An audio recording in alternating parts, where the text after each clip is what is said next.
तो आपने अभी क्या कर रहे हो? अभी मेरा BCA चल रहा है। कौन सा ईयर? सेकेंड। तो अभी प्रोग्रामिंग की है कभी भी? हाँ, थोड़ी करी। कौन सी लैंग्वेज? HTML सी देखी। बहुत पहले और उतना याद भी नहीं है। तो स्टार्टिंग में पढ़े स्टार्ट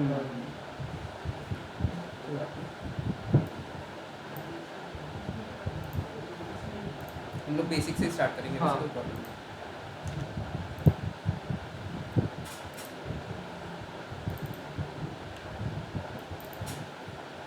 तो आपका अभी यहाँ पर फ्रंट एंड है सिर्फ? हाँ। HTML CSS and JavaScript. हाँ, ये के लिए आगे बढ़ते तो देखेंगे।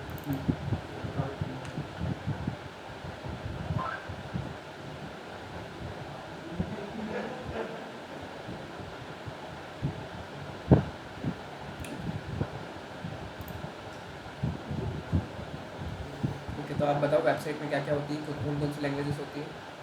HTML, CSS और JavaScript. HTML क्या होता है? HTML it is created by web pages and web applications. CSS? JavaScript?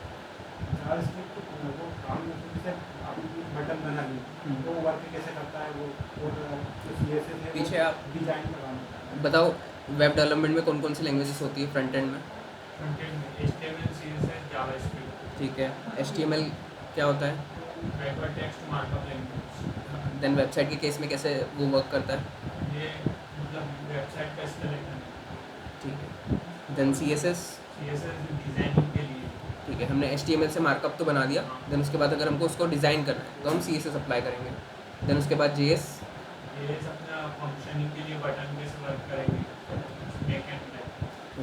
देख, तीन चीज़ें मेन होती है हमारे फ्रंट एंड में, है ना? HTML हो गया, CSS हो गया, देन जावास्क्रिप्ट हो गया। तो HTML जो होता है ना वो मार्कअप लैंग्वेज है, मतलब उससे हम स्केलेटन बना सकते हैं वेबसाइट का, कि कैसे वेबसाइट हमारा पूरा डिज़ाइन उसका रहेगा, देन कैसे कहाँ पर कौन सी चीज़ रहेगी वो भी हम HTML से ही डिसाइड करते हैं। क्योंकि जो एलिमेंट हमको टॉप में चाहिए वो एलिमेंट हम सबसे फर्स्ट में बनाएंगे, देन उसके नीचे जो एलिमेंट चाहिए वो हम उसके बाद में बनाएंगे। देन जो CSS है ना, अब HTML से हम क्या क्या कर सकते हैं, हम टेक्स्ट लगा सकते हैं, है ना, हम इमेजेस लगा सकते हैं, हम बटन्स लगा सकते हैं, हम लिंक्स वगैरह लगा सकते हैं। पर अगर CSS नहीं होगी तो CSS अगर नहीं होगी तो हम डिज़ाइन नहीं कर पाएंगे उन चीज़ों को। हमने HTML से टेक्स्ट तो लगा लिया, बट टेक्स्ट कैसा दिखना चाहिए, टेक्स्ट का फ़ॉन्ट क्या होना चाहिए, टेक्स्ट की फ़ॉन्ट फैमिली क्या होना चाहिए, या फिर कलर हो गया, या फिर बॉर्डर वगैरह होगी, वो सब कैसे होना चाहिए। या फिर HTML से हमने इमेज तो लगा दी, बट वो इमेज कैसी शो होनी चाहिए और किस पोजीशन पे शो होनी चाहिए वो हम CSS से कर पाएंगे। देन अगर हमने बटन भी HTML से बना दी, बट वो एक नॉर्मल सी बटन बनेगी, अगर उसको हमको स्टाइल करना है अच्छे से तो हमको CSS अप्लाई करनी पड़ेगी। देन जावास्क्रिप्ट, अब HTML से हमने बटन वाला टैग लगा दिया, देन बटन का एक मार्कअप लगा दिया, उसके बाद CSS से हमने उसको डिज़ाइन भी कर दिया, बट जब तक जावास्क्रिप्ट हम उस पर नहीं लगाएंगे तब तक वो बटन फंक्शन कोई कॉल नहीं करेगी, क्योंकि बटन पे हमको कोई फंक्शन कॉल करना पड़ेगा। अगर हमने स्टैटिक बटन बना दी, उस बटन को क्लिक करोगे तो कुछ होगा ही नहीं, ठीक है, जब तक हम उस पर जावास्क्रिप्ट का फंक्शन नहीं लगाते। तो तीनों चीज़ें हमारे पास रिक्वायर्ड है। देन जावास्क्रिप्ट क्या है, वेब पेज को डायनेमिक बनाती है। डायनेमिक मतलब हम कोई भी क्लिक करेंगे तो वो उसमें माउस का वो इवेंट जो है वो कॉल होगा। देन उसके बाद अगर मैं एक एग्जांपल दूँ, तो अगर ह्यूमन बॉडी से अगर हम एग्जांपल करें HTML CSS जावास्क्रिप्ट का, तो कैसे होगा? ह्यूमन बॉडी से अगर हम कंपेयर करें वेबसाइट, के लिए वो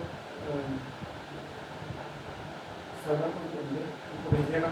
नहीं HTML CSS और जावास्क्रिप्ट को अगर हम ह्यूमन बॉडी से कंपेयर करें, स्ट्रक्चर तो HTML का जैसे ये बॉडी है वो ऊपर में करा है HTML और जो इसका डिजाइनिंग है जैसे चेहरा है, आँख है, वो CSS और जो ब्रेन है वो JavaScript. देखो अगर हम ह्यूमन बॉडी से कंपेयर करें तो हमारा जो स्केलेटन है, हमारा जो हड्डियों का ढांचा है, वो क्या हो गया वेबसाइट के केस में? HTML हो गया, ठीक है। देन हमारी जो मसल्स है, हमारी जो फेस वगैरह है, हमारा जो फेस कट वगैरह है, वो सब क्या हो गया? CSS। देन अभी मसल्स और स्केलेटन से एक बॉडी तो बन जाएगी, बट वो बॉडी मूव नहीं करेगी जब तक उसमें ब्रेन नहीं होगा, है ना? तो brain is very important. Then उसके बाद सेम जावास्क्रिप्ट हमारे ब्रेन की तरह काम करता है, देन वेबसाइट के ब्रेन की तरह काम करता है। या फिर जैसे आपने कैलकुलेटर बनाया, ठीक है, कैलकुलेटर का सेंस क्या है कि वो कैलकुलेट करेगा चीज़ों को, बट अगर आपने HTML और CSS लगाया है तो HTML से मार्कअप तो लग जाएगा, सारे बटन्स आप बना लोगे, CSS से उसको डिज़ाइन भी कर लोगे कि कैसा वो दिखना चाहिए, बट अगर आपने जावास्क्रिप्ट ही उसमें अप्लाई नहीं करा तो कैलकुलेटर का कोई सेंस ही नहीं है, क्योंकि किसी भी बटन पे आप क्लिक करोगे तो वो फंक्शन कॉल ही नहीं होगा जब तक आप जावास्क्रिप्ट नहीं लगाते, ठीक है। देन अगर मैं एनालॉजी दूँ एक कार की, तो कार की जो मेटेलिक बॉडी है वो क्या हो गया हमारा HTML हो गया। देन कार का जो डिज़ाइन है पूरा पूरा उसका फ्रेम वगैरह, या फिर उसके विंडशील्ड का साइज़, या फिर उसके हेडलाइट का साइज़, या फिर हेडलाइट राउंड होनी चाहिए, स्क्वायर होनी चाहिए, रेक्टेंगल होनी चाहिए, वो सब क्या हो गया हमारा CSS हो गया, है ना। उसके बाद अब कार बन तो जाएगी मेटेलिक बॉडी और डिज़ाइन से कार बन जाएगी, बट वो चलेगी नहीं जब तक उसमें इंजन नहीं होगा, है ना। तो वैसे ही जावास्क्रिप्ट हम वेबसाइट तो बना लेंगे HTML CSS से, बट वो कोई भी फंक्शन कॉल नहीं करेगी जब तक उसमें जावास्क्रिप्ट नहीं होगी।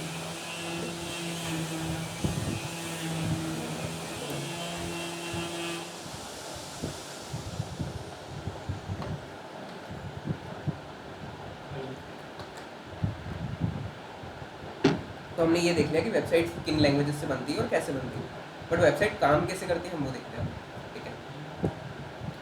तो एक होता है क्लाइंट, एक होता है सर्वर। क्लाइंट क्या होता है, क्लाइंट हम लोग होते हैं। जैसे मैं ब्राउज़र पे गया, देन मैंने यूट्यूब को सर्च करा, तो मैं यूट्यूब का क्लाइंट हो गया, है ना। तो जब भी हम ब्राउज़र पे जाते हैं, देन कोई भी URL डालते हैं, ठीक है। अगर हम URL नहीं डालेंगे, अगर हम अमेज़ोन में लिखेंगे तो जो गूगल पे फर्स्ट रिजल्ट आता है वो URL ही होता है ना। जो हमको एड्रेस मिलता है वो URL से मिलता है। तो हमने URL डाली, देन इंटर किया, तो क्या होता है जैसे ही हम इंटर करते हैं ना, वैसे ही रिक्वेस्ट जाती है सर्वर पे, ठीक है। तो वो रिक्वेस्ट गई सर्वर पे, देन सर्वर क्या करता है, सर्वर बैकएंड टेक्नोलॉजी का यूज़ करता है। बैकएंड हमारा हो गया Node.js हो गया, PHP हो गया, है ना, SQL हो गया। तो उनके केस में सर्वर जो है बैकएंड टेक्नोलॉजी का यूज़ करेगा, देन हमको रिस्पॉन्ड करेगा क्या, उसका HTML CSS और जावास्क्रिप्ट, ठीक है। तो जैसे ही मैं करता हूँ ना, जैसे मैं ब्राउज़र पे गया, लेट्स सपोज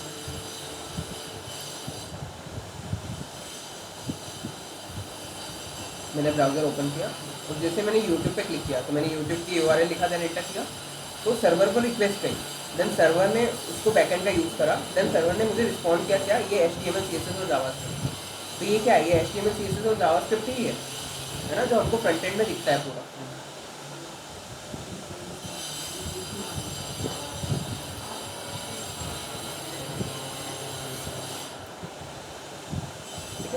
तो ये चीज़ हमको दिखती है, देन सर्वर रिस्पॉन्ड करता है, देन सेम चीज़ हमको मिल जाती है। किसी भी वेबसाइट के केस में ले लो आप, सारी वेबसाइट ऐसे ही वर्क करती है, वो भले किसी भी लैंग्वेज पे बनी हो, उससे फर्क नहीं पड़ता। देन अगर मैं फ्लिपकार्ट के लिए भी सेम URL लिखकर एंटर करूँगा, तो सेम फ्लिपकार्ट की रिक्वेस्ट आएगी, देन सर्वर बैकएंड का यूज़ करेगा, देन सर्वर मुझे रिस्पॉन्ड करेगा क्या, HTML CSS और जावास्क्रिप्ट टिक करेगा उसका।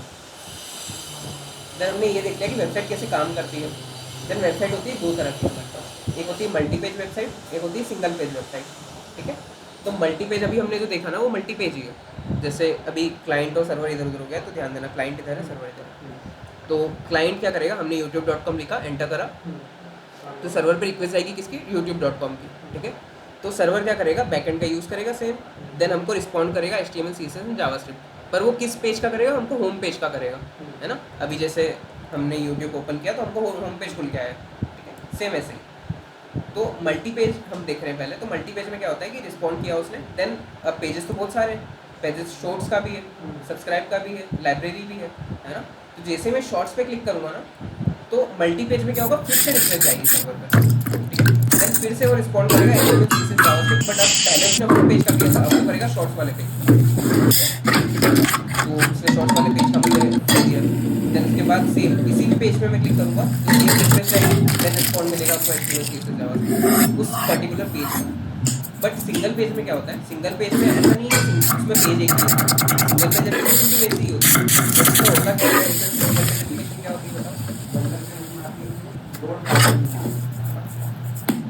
देखो सिंगल पेज में क्या होगा, सेम क्लाइंट जो होगा वो youtube.com लिखेगा, ठीक है। जैसे कोई यूट्यूब जो है हमारी सिंगल पेज वेबसाइट, तो यूट्यूब लिखा, देन एंटर किया, तो सर्वर पर रिक्वेस्ट गई, ये रिक्वेस्ट जाएगी, जब वो रिस्पॉन्ड करेगा ना, वो रिस्पॉन्ड अलग करेगा, वो रिस्पॉन्ड में हमको क्या भेजेगा, पूरा बंडल HTML CSS और जावास्क्रिप्ट। तो यूट्यूब के अंदर जितनी भी HTML CSS जावास्क्रिप्ट हर एक पेज की, वो सारी एक बार में ही हमको भेज देगा।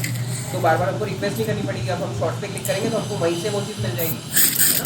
तो ये डिफरेंस है दोनों। देन उसके बाद सिंगल पेज वेबसाइट है वो बार बार लोड नहीं होगी, क्योंकि बार बार सर्वर पे रिक्वेस्ट नहीं जाएगी, तो बार बार लोड नहीं होगी। जब आप एक बार फर्स्ट टाइम जब उसको खोलोगे तभी वो लोडिंग होगी उसमें, जब सर्वर पे रिक्वेस्ट आएगी तो पूरा बंडल हमारे पास आ जाएगा। जब उसके बाद जावास्क्रिप्ट जो है ना, वो रिस्पॉन्सिबल होगी, वो हमको वहीं से खोल के दे रही है वो चीज़, ठीक है। तो मल्टीपेज एप्लीकेशन हम बना सकते हैं HTML जावास्क्रिप्ट से। जैसे सिंगल पेज एप्लीकेशन है वो रिएक्ट से बनती है, ठीक है। तो हम जब रिएक्ट देखेंगे तब सिंगल पेज एप्लीकेशन ही पढ़ेंगे हम।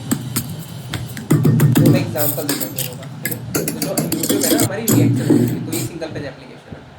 देन मैं मल्टी पेज का एग्जांपल देता हूँ। तो मल्टी पेज अमेजोन है,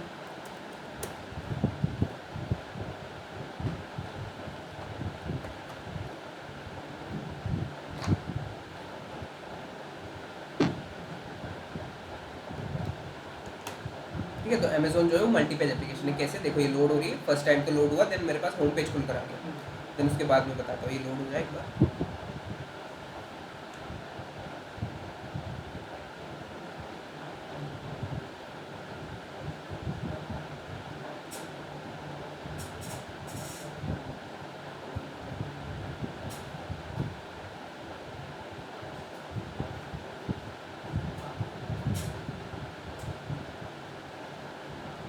लोड होने में इतने का टाइम लगा।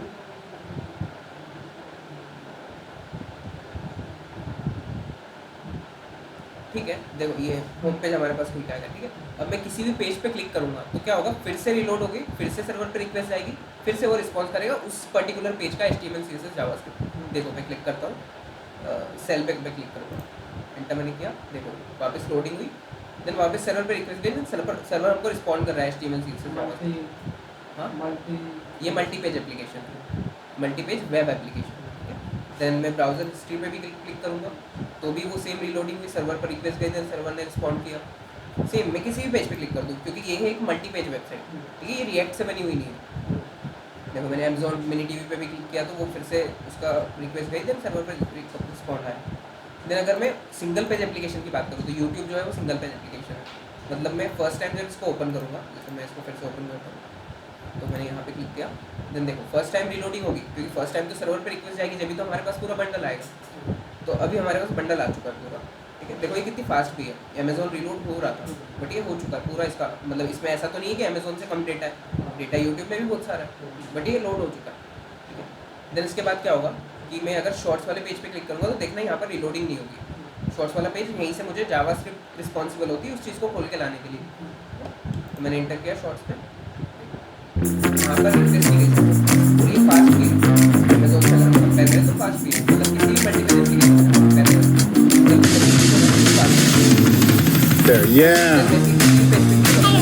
तो सेम हमारा रिस्पॉन्स आ जाएगा हमारे पास, ठीक है। क्योंकि वहीं से हमारा HTML CSS जावास्क्रिप्ट हमारे पास खुल के आ जाएगा। बोल दो उनको गेट खुल के,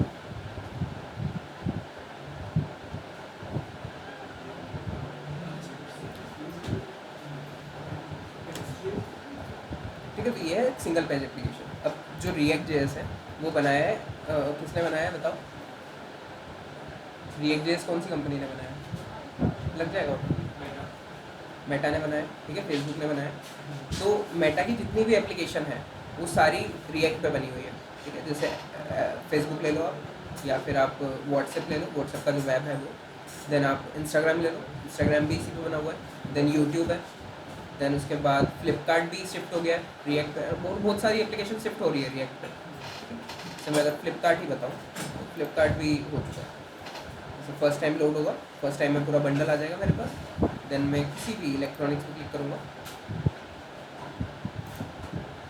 ये तो नहीं हो गया रिएक्ट पे, ये नहीं हुआ शायद, ठीक है।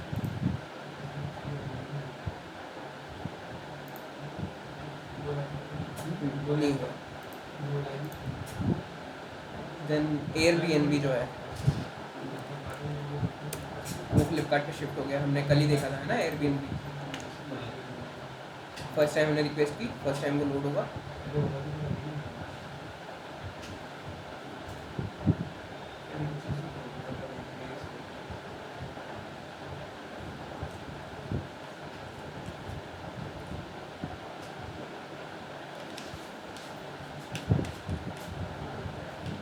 ठीक है, लोड हो चुका है। देन इसके बाद मैं किसी भी पेज पे क्लिक करूँगा तो ये लोड नहीं होगा, ठीक है। वहीं से वो हमको HTML CSS जावास्क्रिप्ट इसकी यहीं से मिल जाएगी।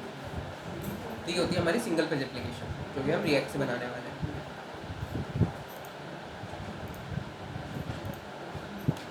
देन मैं आपको बताता हूँ कुछ प्रोजेक्ट्स। ठीक है।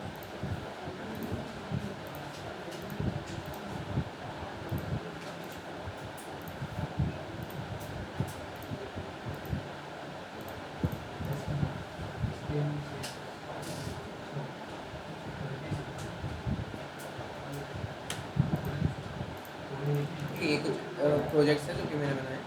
तो ये फर्स्ट कैलकुलेटर है जो कि HTML CSS और जावास्क्रिप्ट से मिलकर बना है। तो ये इस पर जैसे मैं अगर इसमें HTML होता तो सिर्फ मुझे ये नंबर्स दिखते हैं, ठीक है। बट इसमें CSS मैंने लगा दी है तो पूरी डिज़ाइनिंग मुझे दिख रही है। देखो मैं इसका कोड खोल के बताता हूँ आपको ज़्यादा अच्छे से समझ में आएगा।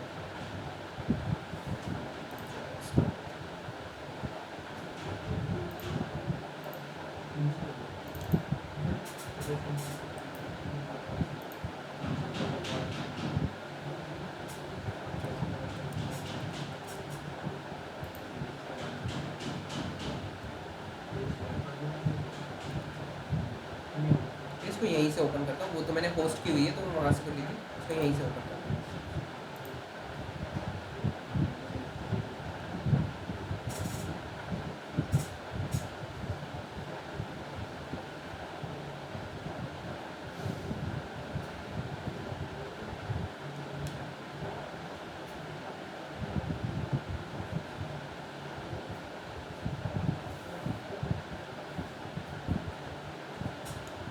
ठीक है, तो अब ये जो ओपन हुई है ये मेरे स्कोप से हुई है। ये जो ओपन हुई थी ये डायरेक्ट मैंने होस्ट की हुई है, तो ये URL आप भी डालोगे तो आपके लैपटॉप या मोबाइल वगैरह में भी खुल जाएगी। तो ये अभी ऑन हुआ है, ठीक है। देन इस पे से मैं ना जावास्क्रिप्ट और CSS हटाता हूँ, देखते हैं HTML कैसा दिखता है इसका। आप लोग भी इधर ध्यान दो अभी, है ना। तो मैं हटाता हूँ स्टाइल शीट, ठीक है, ये CSS है। देन ये स्क्रिप्ट है हमारी जावास्क्रिप्ट। तो CSS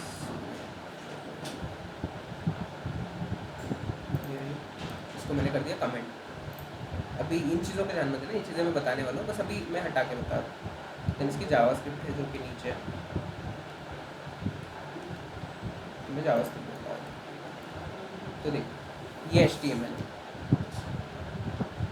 ठीक है, ये HTML है पूरा, उस जो एप्लीकेशन हमने देखी ये वाली, इसका पूरा HTML है ये।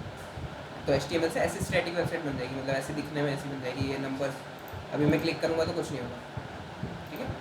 तो अभी जावास्क्रिप्ट की भी हटा दी है मैंने, क्योंकि अगर मैं जावास्क्रिप्ट अप्लाई कर दूँगा तो जावास्क्रिप्ट लग जाएगी। देखो जावास्क्रिप्ट मैंने अप्लाई की, देन फिर से इसको नोट करता हूँ। देन देखो अब मैं 5 पे क्लिक करूँगा तो 5 आ भी रहा है, -6 करूँगा, देन इक्वल टू करूँगा तो आंसर वगैरह सब कुछ आ रहा है मेरे पास, है ना। बट इसमें स्टाइल नहीं है बिल्कुल भी, है ना। जावास्क्रिप्ट मैंने अप्लाई की तो फंक्शंस उसके काम कर रहे हैं, है ना। तो अब मैं CSS भी अप्लाई करता हूँ।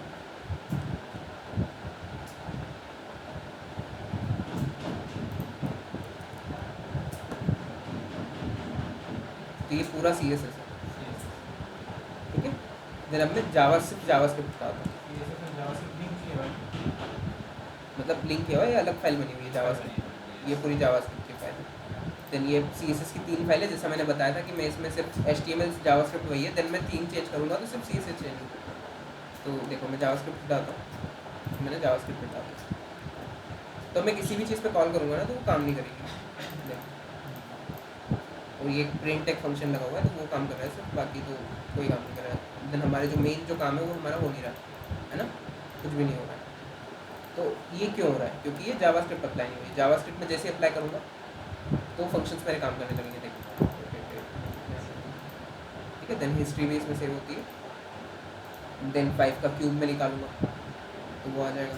तो अभी सारे फंक्शंस काम कर रहे हैं, तो क्लियर हुआ कि क्या HTML है, क्या CSS है, क्या जावास्क्रिप्ट है ना। तो ये कैलकुलेटर है जिसमें 3 थीम्स हैं। तो सेकंड वाली अप्लाइड है, फर्स्ट वाली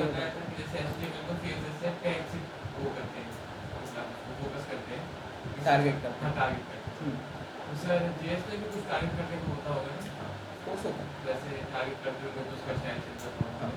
जैसे इस बटन से मुझे कुछ भी करवाना है जावास्क्रिप्ट में, तो मुझे इस बटन को पहले गेट करना पड़ेगा जावास्क्रिप्ट में, क्योंकि ये तो है तो HTML में, है ना। तो मुझे जावास्क्रिप्ट में उसको कुछ भी अप्लाई करने के लिए उसको गेट करना होगा। तो गेट करने की भी बहुत सारी मेथड्स होती है, तो वो सारी हम जावास्क्रिप्ट में पढ़ेंगे। तो ये एक थीम है इसकी। तो देखो हो क्या रहा है, जो सेकंड वाली थीम है ना वो प्री अप्लाइड है, क्योंकि वो मैंने अप्लाई करके रखी है बाय डिफ़ॉल्ट। देन उसके बाद जैसे ही मैं फर्स्ट वाले पे यहाँ पे जाके फर्स्ट वाले पे क्लिक करता हूँ तो जो फर्स्ट वाली CSS है ना वो अप्लाई होती है, ये वाली। तो सिर्फ CSS चेंज हो रही है। देखो HTML और जावास्क्रिप्ट एक ही है ना, CSS की 3 फाइल है। तो फर्स्ट वाली ये वाली फाइल है CSS की, देन सेकंड में इस पर क्लिक कर रहा हूँ तो सिर्फ CSS चेंज हो रही है, बटन्स वगैरह पूरे वही है। बी क्यूब निकाला, क्यूब हो गया, इसमें हिस्ट्री वाला एक वो नहीं है, देन थर्ड वाली है। तो सेम HTML इसका भी वही है, जावास्क्रिप्ट इसका भी वही है, सिर्फ हमारा CSS चेंज हुआ, ठीक है। देन थोड़ा सा एनिमेशन वगैरह भी है, जैसे 5 - 6 करूँगा मैं तो जो आंसर आएगा ना वो छोटे से बड़ा होते हुए आएगा, और ये थोड़ा सा छोटा होगा, देखो थोड़ा सा एनिमेशन भी है। तो ये एक है हमारा। देन उसके बाद एक ये वर्चुअल असिस्टेंट है, उससे पहले मैं दूसरे बताता हूँ। सर बैकग्राउंड में वीडियो लगा हुआ है। हाँ, बैकग्राउंड में वीडियो लगा हुआ है, वो लूप में चल रहा है, मतलब वो हाँ चलता रहेगा। ये एक वेदर एप्लीकेशन है जो कि लोकेशन से यहाँ पर आपका वेदर ले लेगी, जो भी आपकी लोकेशन है अभी यहाँ पर। जैसे मैं लोकेशन की परमिशन हटा दूँगा, तो रिलोड करूँगा तो वो ले नहीं पाएगा, क्योंकि उसको मिलेगी ही नहीं, है ना, लोकेशन उसको मिलेगी ही नहीं अगर परमिशन नहीं है। सर एक और चीज़, सर ऐसे किसी किसी वेबसाइट पे पेमेंट गेटवे होता है, ठीक है, तो इसके लिए सर मतलब HTML CSS किससे मतलब किस लैंग्वेज से उसको अटैच करते हैं उसको? देखो उसका जो फ्रेमवर्क बनाओगे वो तो HTML से ही बनेगा, उसका जो स्टाइल करोगे वो CSS से होगा, उसमें जो लॉजिक्स रहेंगे वो जावास्क्रिप्ट से होंगे। मतलब इन्हीं तीनों की उससे बोल जाएगा। देन उसके बाद जैसे मैं इसको परमिशन दूंगा ये ऑटोमेटिक वहाँ से लोकेशन ले लेगा। ये देखिए यहाँ पर इंदौर आ चुका है। देन मैं इस जगह पर क्लिक करूँगा ना तो उसका ब्रीफ में खुल जाएगा इंदौर का पूरा।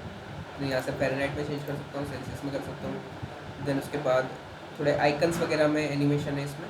देन उसके बाद ये पूरा फोरकास्ट खुल जाएगा 6 डेज़ का।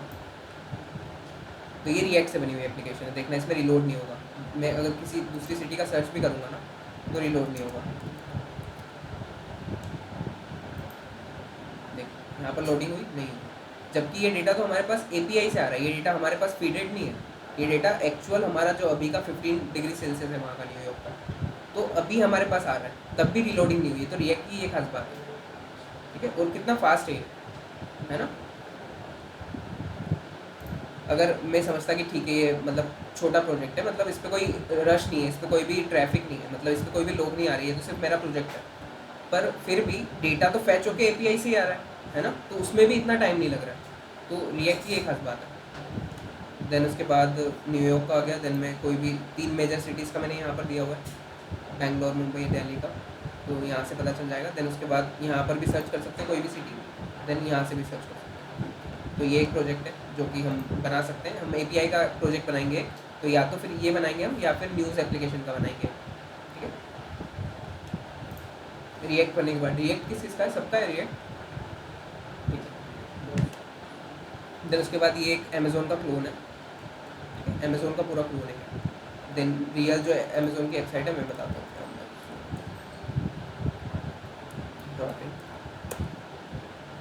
ये रियल एप्लीकेशन है, ठीक है उसका, और ये मैंने बनाया है इसका क्लोन। तो यहाँ पर लोकेशन ले लेगा वो जो भी आप दोगे। अप्लाई जयपुर है ना, तो जयपुर का उसने कोड ले लिया, जो भी पिन कोड आप डालोगे वहाँ से वो ले लेगा। देन इसके बाद प्रोडक्ट खोल सकते हो, पेजेस। सर एक और चीज़, जैसे सर वेबसाइट बना देंगे किसी क्लाइंट ने दिया प्रोजेक्ट बनाने के लिए, हमने उसको बना के दे दिया, देन अगर उसको अपडेट्स चाहिए होंगे, समझ से अमेज़ॉन में इसमें कोई नया सामान आया तो उसको उसमें अपलोड करना होगा, तो खुद से कर सकता है, उसको फिर से वो अपने को बना के देना पड़ेगा पूरा अपलोड।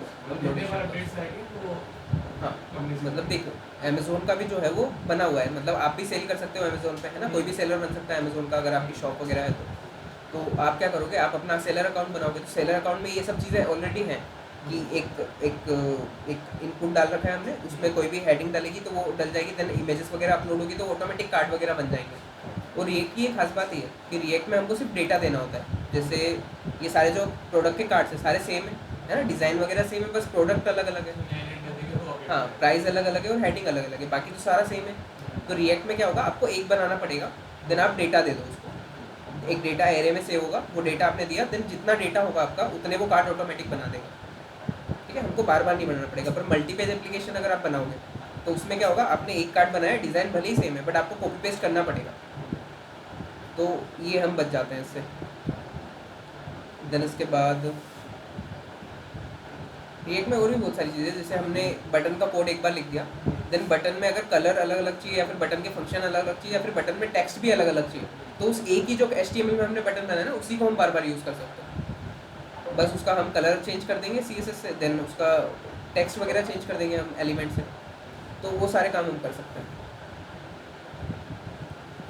तो रिएक्ट की बहुत सारी खास बात है। देन उसके बाद जो यूट्यूब है, यूट्यूब है, तो यूट्यूब में अगर मैं दूसरा पेज खोलता हूँ ना तो एक प्रोग्रेस बार आती है रेड कलर की, ऐसे पूरी प्रोग्रेस बार आती है कि कितना वो पेज प्रोग्रेस हुआ। देखो मैं अगर शॉर्ट्स पे क्लिक करूँगा तो एक रेड कलर की बार आएगी, ये देखो आई थी एकदम से रेड कलर की बार है ना। देन लाइब्रेरी देखो ये वाली जो रेड वाली बार है, तो इसमें क्या होगा कि ये अगर आप मल्टीपेज एप्लीकेशन बना रहे हो HTML CSS जावास्क्रिप्ट से अगर आप बना रहे हो तो इस एक लाइन के लिए भी आपको बहुत सारा कोड लिखना पड़ेगा। बट अगर आप रिएक्ट में हो तो रिएक्ट में आप टर्मिनल में लिखोगे npm progress bar input enter, आगे प्रोग्रेस बार। तो रिएक्ट में हम बहुत सारे मतलब टाइम भी हमारा बचता है, देन फास्ट भी होता है, देन हम रीयूज़ भी कर सकते हैं कंपोनेंट को, बहुत सारी चीज़ें होती हैं। देन रिलोड नहीं होता है, एक बार में हमारे पास पूरा बंडल आ जाता है, देन बहुत फास्ट होती है उसकी एप्लीकेशन। तो ये रिएक्ट का पूरा प्रोजेक्ट है। देन ऐड टू कार्ट कर सकते हैं यहाँ पे कोई भी प्रोडक्ट, उतने आइटम कार्ड में ऐड भी हो जाएंगे। देन रिलोडिंग अभी तक नहीं हुई है क्योंकि एक बार में हमारे पास पूरा बंडल आ चुका है। देन उसके बाद यहाँ पर वो आइटम्स आ चुके हैं कार्ड वाले पेज में। Then minus delete clear card, तो पूरी कार्ड क्लियर हो जाएगी। देन साइन इन भी कर सकते हैं। तो जो पिन कोड मैंने यहाँ पे डाला है, देखो पहले जयपुर का डाला हुआ है बट मैं साइन इन करने पे जो पिन कोड यहाँ पे डालूंगा वो उससे अपडेट हो जाएगा। इन दो हो चुका है ना। तो पिन कोड कहाँ से ले रहा है, वो वहीं से ले रहा है, उसी जगह से ले रहा है, बट यहाँ से अगर हम डाल देंगे तो वो भी अपडेट हो जाएगा, है ना। तो वो हम दोनों काम कर सकते हैं। देन यहाँ पर नाम वगैरह आ गया है, देन यहाँ पर भी नाम वगैरह आ जाता है। तो ये कुछ ही प्रोडक्ट्स है इसमें, ज़्यादा प्रोडक्ट्स मैंने डाले नहीं है। देन ये पूरा रिस्पॉन्सिव है। आप अगर फ़ोन वगैरह में खोलोगे तो फ़ोन के हिसाब से खुलेगा। अगर आप ये URL डालोगे फ़ोन में, कोई डालो URL ये वाला फ़ोन में, clone-21546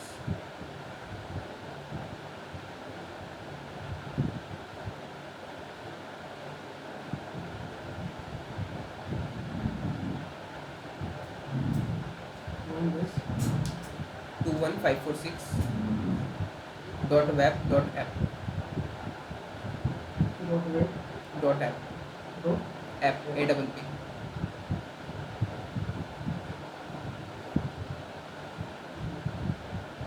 ठीक है, तो अब जो फ़ोन में आपके खुलेगा ना वो पूरा फ़ोन के हिसाब से पूरा लेआउट उसका खुलेगा।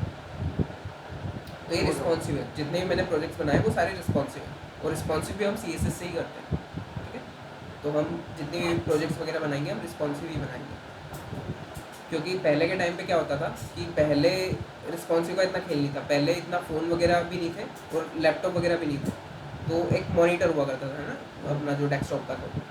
तो उसमें क्या होता था कि क्लाइंट अगर तुमको बोलता है वेबसाइट बनाने के लिए तो आपको सिर्फ डेस्कटॉप के लिए ही बनानी होती थी। बट अभी के टाइम पे क्या है कि वेबसाइट फ़ोन्स पे भी चलती है, टैबलेट पे भी चलती है, हर जगह पे चलती है। तो अभी आपको अगर क्लाइंट ने बोला है वेबसाइट बनाने का तो आपको वो अलग से नहीं बोलेगा कि आप फ़ोन के लिए भी बनाओ या फिर टैबलेट के लिए बनाओ, आपको रिस्पॉन्सिव बना के ही देनी है। अगर आप रिस्पॉन्सिव बना के नहीं दोगे तो क्लाइंट आपको लेगा ही नहीं। तो रिस्पॉन्सिव का बड़ा खेल है आज के टाइम पर। होगी। देन इसमें अगर आप प्रोडक्ट वाला पेज खोलोगे, खोलो कोई भी एक प्रोडक्ट,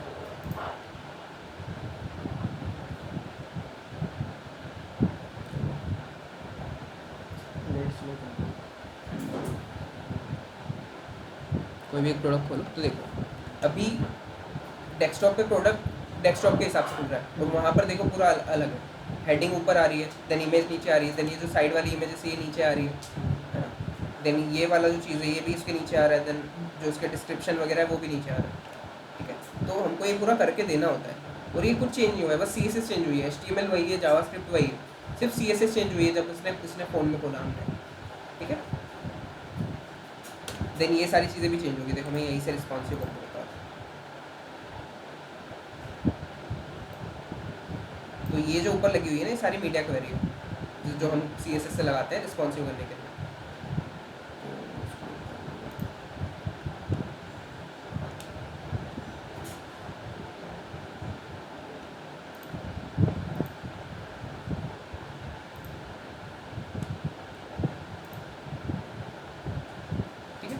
तो ये हमारा डेस्कटॉप का साइज़ है।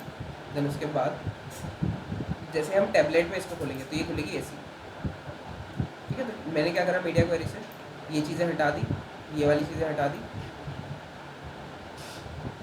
और उसको पूरा बड़ा कर दिया, सर्च बार, ठीक है, ये हो गया।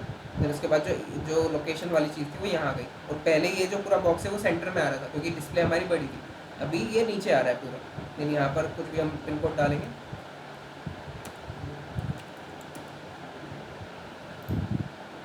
तो लोकेशन यहाँ पर आ जाएगी सेम। ये वाले थोड़े से चेंजेस हुए, देखो पहले ये थे ऐसे, मतलब इसमें हेडिंग भी थी, इस पर 4 इमेजेस भी थी, इमेजेस तो अभी भी है, बट ये जो डिस्क्रिप्शन है उसका वो भी बड़ा बड़ा था। बट जैसे ही छोटी हुई इस डिस्प्ले तो ये डिस्क्रिप्शन भी छोटा हो गया। देन ये स्क्रोल में आ गए ऐसे। देन उसके बाद ये राउंड भी हो गया, उसका हेडिंग भी हट गई, ठीक है। उसके बाद कार्ड्स हमारे देखो पहले 5 थे, नहीं यहाँ पर 5 कार्ड्स हैं। देन उसके बाद ये वाला चीज़ है, बट अभी 6 कार्ड हो जाएंगे क्योंकि क्या होगा कि हमको ये करना ही पड़ेगा, क्योंकि हमारी जब डिस्प्ले छोटी होगी तो क्या होगा, कार्ड्स के लिए इतनी जगह बचेगी नहीं, तो 3 कार्ड आएंगे एक लाइन में, तो नीचे भी 3 होना ज़रूरी है। देखो ऊपर 3 आए तो नीचे भी 3 होना ज़रूरी, नीचे अगर 2 होंगे तो थोड़ी जगह खाली रहेगी हमारी, वो बिल्कुल अच्छा नहीं लगेगा। तो मैंने क्या करा है, एक कार्ड पहले से एडिट था, HTML में एडिट था, बट उसको मैंने छुपा के रखा था, ठीक है। यहाँ पर 5 ही दिख रहे हैं, एक छुपा हुआ है। जैसे ही डिस्प्ले छोटी होगी ना तो वो एक की भी डिस्प्ले ब्लॉक हो जाएगी, तो वो एक भी आ जाएगा। तो वो एक भी आ गया तो टोटल 6 कार्ड हो गए। देन हमारी जो जगह थी वो फिल हो गई। तो ऐसा पूरा करना पड़ेगा, ठीक है। हम वेबसाइट को छोटी होने में बिल्कुल भी बेकार नहीं दिखा सकते। देन उसके बाद ये वाली चीज़ आ गई। देन नीचे भी सेम चीज़ हुआ, पहले 5 कार्ड्स थे, अभी 6 आ चुके हैं। देन ये वाली चीज़ सेम जैसा ऊपर वाला था वैसा था, तो ये चेंज हो चुका है। Then back to top. Then उसके बाद फ़ोन में ये थोड़ी सी और अलग हो जाएंगी, फ़ोन में थोड़ा सा ये चेंज हो गया है ना। देन उसके बाद ये और छोटे हो गए हमारे। देन उसके बाद ये कार्ड जो आ गए। देन फ़ोन में फ़ोन के हिसाब से पूरा खुलेगा। देन ऐड टू कार्ट करेंगे तो कार्ट वाले चीज, ऐसा नहीं कि सिर्फ होम पेज को चेंज करेंगे या फिर सिर्फ डिस्प्ले वाले, कार्ट वाला पेज भी चेंज हुआ है देखो, ठीक है। तो जितने आप ऐड करोगे उतने आइटम ऐड हो जाएंगे। देन उतना टोटल भी बढ़ जाएगा अपना। देन क्लियर कार्ट हो जाएगी क्लियर। देन कंटिन्यू शॉपिंग, तो वो होम पेज खोल देगा, ठीक है। तो जितने जितने भी प्रोजेक्ट हैं ना ये सारे रिस्पॉन्सिव हैं, ठीक है। कैलकुलेटर हो गया, अमेजोन हो गया, ये ओरिजिनल अमेजोन है।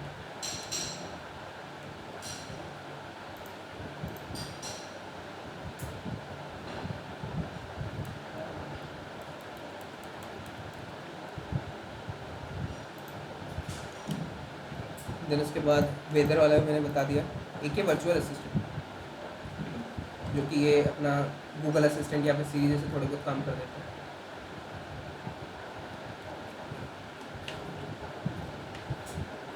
तो इसमें ये सारे फंक्शंस हैं, ये भी HTML CSS और जावास्क्रिप्ट से बना हुआ है, ये रिएक्ट का नहीं है, ठीक है। जैसे जो कैलकुलेटर था वो भी रिएक्ट का नहीं था, वो नॉर्मल। तो ये इसकी फंक्शंस है कुछ। तो इसमें क्या क्या होता है देखो, पहले तो ये ग्रीटिंग कर लेता है, good morning, good evening, good night वगैरह बोल दो। देन उसके बाद सर्च बोल के जो भी बोलोगे तो वो गूगल पे सर्च कर देगा। देन आप लोगों को तो बता दिए ना प्रोजेक्ट साइड। तो ओपन करके यूट्यूब बोलेंगे तो यूट्यूब ओपन कर देगा, फेसबुक बोलेंगे फेसबुक ओपन कर देगा। Then open YouTube and search बोल के जो भी मैं इसको बोलूँगा, देन वो यूट्यूब को ओपन भी कर देगा, देन उस पर सर्च भी कर देगा। देन प्ले द सॉन्ग बोलूँगा, देन सॉन्ग का नाम, तो वो सॉन्ग को सर्च कर देगा। देन अगर मुझे ऑफ करना है तो मैं ओके बोलूँगा, बाय बाय बोलूँगा, गुड नाइट बोलूँगा, तो वो बंद हो जाएगा, ठीक है। तो इसको चला के साउंड वगैरह होने में।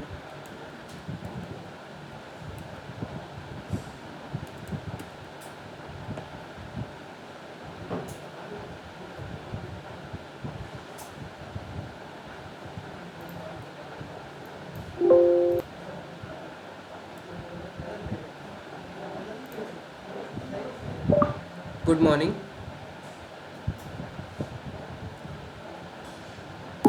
Good morning, sir. How may I help you? Search JavaScript, For you, sir, anything. ठीक है। तो वो ओपन कर देगा, देन जावास्क्रिप्ट को सर्च भी कर देगा। मैं जो भी सर्च करने बोलूँगा मतलब वो सर्च कर देगा। देन उसके बाद फिर से मैं ऑन करके बोलूँगा ओपन यूट्यूब, तो वो यूट्यूब ओपन कर देगा। Open YouTube, Sure, sir. Opening YouTube. ठीक है। देन अभी उसने कुछ सर्च नहीं करा है, सिर्फ ओपन किया है यूट्यूब, अगर मैं सर्च करने का भी बोलूँगा तो देन वो सर्च भी कर देगा. Open YouTube and search JavaScript. For you, sir, anything. ठीक है, तो उसने यूट्यूब ओपन भी कर दिया. देन जो भी सर्च करना है हमको वो सर्च भी करके दे देगा. देन जो हमको प्ले करना है वीडियो वो हम प्ले कर लेंगे.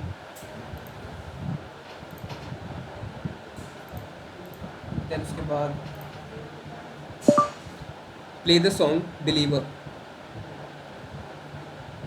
तो अब वो Spotify For you, sir, anything. Then उसके बाद बिलीवर मुझे सर्च भी करके दे देगा.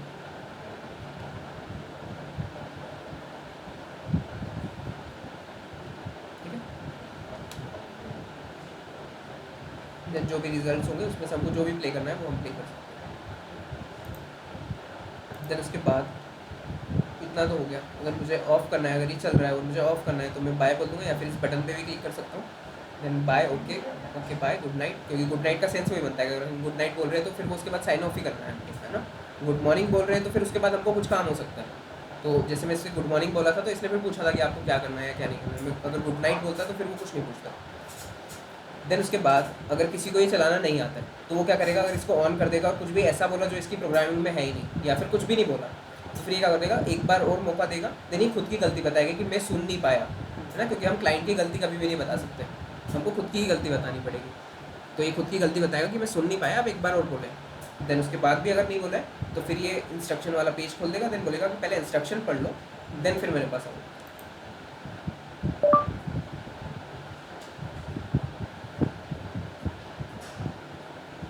Sorry, sir. I didn't recognize your voice properly. Please say again.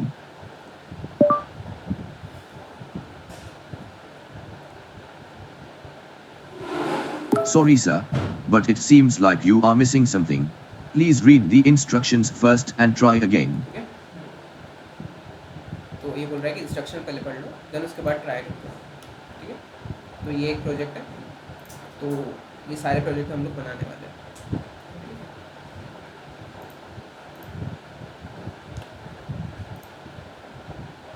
तो अगर हम आगे बढ़े तो इसमें HTML और CSS का ही लिखा हुआ है कि HTML क्या होता है, हमारा हाइपर टेक्स्ट मार्कअप लैंग्वेज होता है जो कि स्केलेटन होता है वेब एप्लीकेशन का. ठीक है, मार्कअप लैंग्वेज होता है जो कि मार्कअप करता है एप्लीकेशन को. देन ये स्टैंडर्ड लैंग्वेज बोला गया है, स्टैंडर्ड लैंग्वेज सिस्टम. क्यों? क्योंकि अगर हमको वेबसाइट बनानी है तो HTML तो मस्ट है. हमको HTML के बिना हम उसका स्केलेटन बना ही नहीं सकते. ठीक है, इसलिए इसको स्टैंडर्ड लैंग्वेज भी बोला है. नहीं, भले ही उसमें जावास्क्रिप्ट नहीं है, पाइथन लगी हुई है या फिर जावा लगी हुई है, बट वो HTML CSS तो है ही. ठीक है, वो तो मस्ट है. देन CSS क्या होती है, कैस्केडिंग स्टाइल शीट, है ना, जो कि स्टाइलिंग को लिए होती है. देन प्रेजेंटेशन हैंडल करती है वेब एप्लीकेशन का कि कैसे वो प्रेजेंट होगा, जो HTML हमने बना लिया है वो कैसे प्रेजेंट होगा, उसको हैंडल करती है CSS. देन ये हमारी वेबसाइट को मॉडर्न एंड गुड लुकिंग बनाती है ना. देन उसके बाद जावास्क्रिप्ट, तो जावास्क्रिप्ट को JS भी बोलते हैं शॉर्ट फॉर्म में. देन ये डायनेमिक लेवल की प्रोग्रामिंग लैंग्वेज है. क्यों? क्योंकि वेब पेज को डायनेमिक बना रही है, उसके फंक्शन वगैरह कॉल हो रहे हैं. हमारा जो कैलकुलेटर था अगर वो HTML CSS है तो फिर वो डायनेमिक नहीं है, वो कुछ भी मूव नहीं कर रहा है, कुछ भी नहीं चल रहा है, वो बस स्टैटिक है कि वो बस बना हुआ है, हमको दिख रहा है ना. अगर हम उसमें जावास्क्रिप्ट लगा देंगे तो फिर वो डायनेमिक बन जाएगा, वो फंक्शंस वगैरह को कॉल करेगा, वो मल्टीप्लिकेशन करेगा, वो सारे जो मैथमेटिक्स की चीज़ें वो कर लेगा. देन इसको क्लाइंट साइड स्क्रिप्टिंग लैंग्वेज बोला है. क्यों? क्योंकि क्लाइंट के साइड पे वर्क कर रही है ना. अगर सिंगल पेज में भी देखें तो बंडल तो हमारे पास आ गया, बट जैसे ही हम शॉर्ट्स पे क्लिक करें तो वो जावास्क्रिप्ट तो है जो हमको खोल के दे रही है वो चीज़ बिना लोड करे, है ना. तो इसको इसीलिए क्लाइंट साइड, ये क्योंकि क्लाइंट साइड पे वर्क कर रही है इसलिए क्लाइंट साइड स्क्रिप्टिंग लैंग्वेज बोला है. अब सर्वर साइड स्क्रिप्टिंग लैंग्वेज क्या होता है, जैसे Node.js हो गया, क्योंकि वो सर्वर के साइड पे वर्क करती है इसलिए वो सर्वर साइड स्क्रिप्टिंग लैंग्वेज है. तो ये तीन चीज़ हम इसमें मेन पढ़ने वाले हैं. देन उसके बाद हम रिएक्ट पे मूव करेंगे. पहले हम HTML पूरा खत्म करेंगे, देन CSS. HTML के साथ साथ में थोड़ी सी CSS देखेंगे जितनी रिक्वायर्ड है. उसके बाद पूरी CSS देखेंगे हम, देन जावास्क्रिप्ट. ठीक है, तो कोडिंग हम करने वाले हैं VS कोड पे. आपने VS कोड पे की होगी, किस पे की आपने? HTML CSS थोड़ा बहुत तो किया है, VS कोड पे किया. ठीक है, हम भी उस पर करने वाले हैं. तो अभी इसको करता हूँ मैं क्लोज. देन ये कैलकुलेटर वाला प्रोग्राम था, इसको भी क्लोज करते हैं.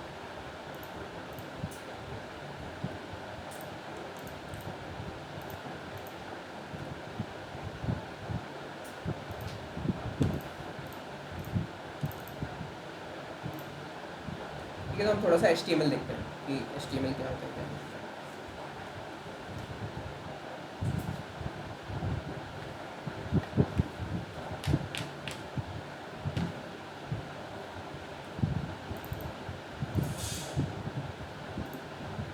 राइट क्लिक करके ओपन विद कोड करेंगे तो वो जो फोल्डर है हमारा वो VS कोड में खुल जाएगा।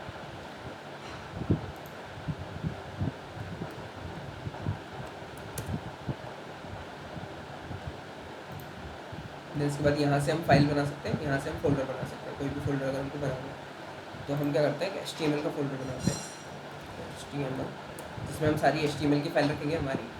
फिर एक फोल्डर बनाते हैं CSS का जिसमें हम सारी CSS की फाइल रखेंगे।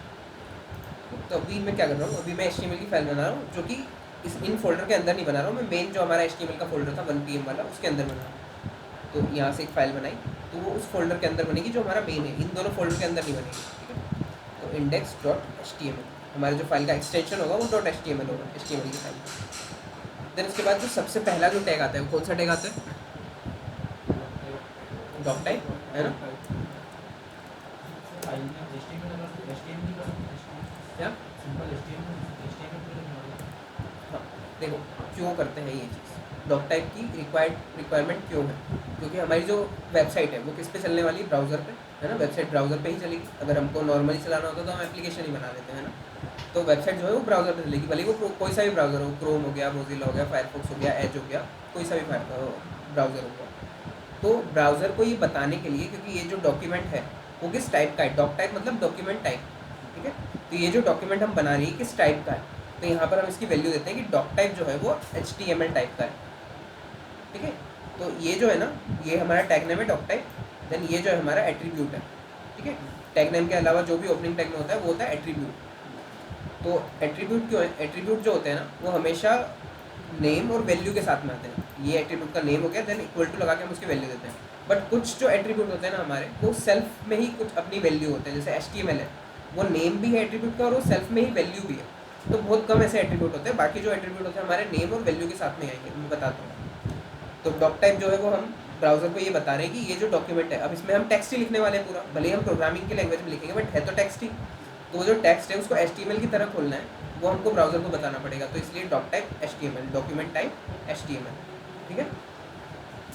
इसके बाद जो हमारा टैग आता है वो आता है HTML, ठीक है। HTML का ओपनिंग टैग और क्लोजिंग टैग। तो ये जो फर्स्ट वाला है बिना स्लैश के वो हमारा ओपनिंग टैग है, देन जो स्लैश वाला है वो हमारा क्लोजिंग टैग है। हमेशा जो क्लोजिंग टैग होगा वो स्लैश के साथ आएगा। देन क्लोजिंग टैग में कभी भी कोई भी एट्रीब्यूट नहीं आता है, ठीक है। हमेशा जो भी एट्रीब्यूट लगेंगे वो ओपनिंग टैग में ही लगेंगे। अब जैसे डॉक टाइप है तो डॉक टाइप का क्लोजिंग टैग नहीं है, डॉक टाइप जो है वो सेल्फ क्लोजिंग टैग है, ठीक है। तो ऐसे बहुत कम, मतलब कुछ टैग ऐसे होते हैं जो कि सेल्फ क्लोजिंग होते हैं। बाकी सारे टैग हमारे पास ओपनिंग टैग और क्लोजिंग टैग के साथ में ही आएंगे। देन उसके बाद कोई भी एट्रीब्यूट अगर हमको लगाना है तो वो हमेशा ओपनिंग टैग में ही लगेगा, कभी भी क्लोजिंग टैग में नहीं लगेगा, ठीक है। क्लोजिंग टैग हमेशा तुमको ऐसा ही दिखेगा खाली, मतलब खाली नहीं, टैग नेम के साथ, ठीक है।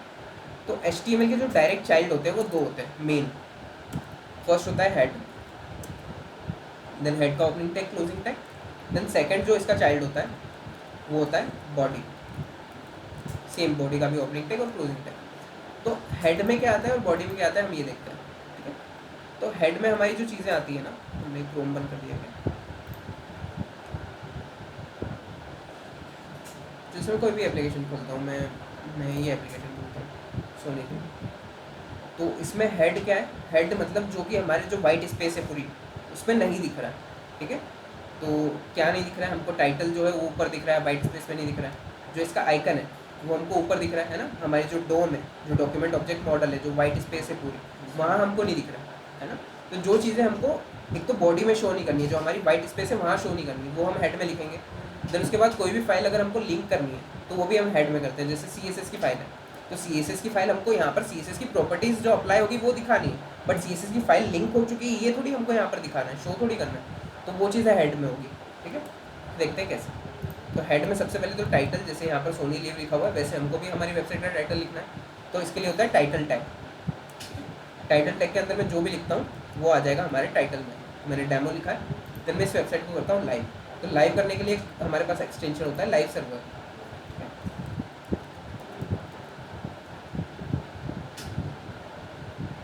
तो यहाँ से हम इसको इंस्टॉल कर सकते हैं, मेरा ऑलरेडी इंस्टॉल्ड है। तो इंस्टॉल करने के बाद आपके पास यहाँ पर एक गोलाई का ऑप्शन आ जाएगा, ठीक है, पहले नहीं होगा ये इसको इंस्टॉल करने के बाद में ही आएगा।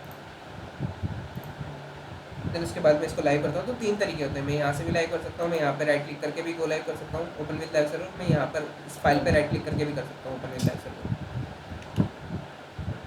ठीक है। तो ये हमारी वेबसाइट लाइव हो चुकी है। अभी देखो हमने डोम में कुछ भी नहीं लिखा है, तो डोम में हमारा कुछ भी नहीं आया। देन हमने टाइटल लिखा है सिर्फ, तो टाइटल हमारा आ चुका है डेमो, ठीक है। उसके बाद जैसे यहाँ पर आइकन लगा हुआ है, सेम हमको भी आइकन लगाना है हमारी वेबसाइट पर। तो पहले तो हमारे पास आइकन होना चाहिए लगाने के लिए, ठीक है। तो हम पहले आइकन देख लेते हैं। तो वेबसाइट आइकन PNG,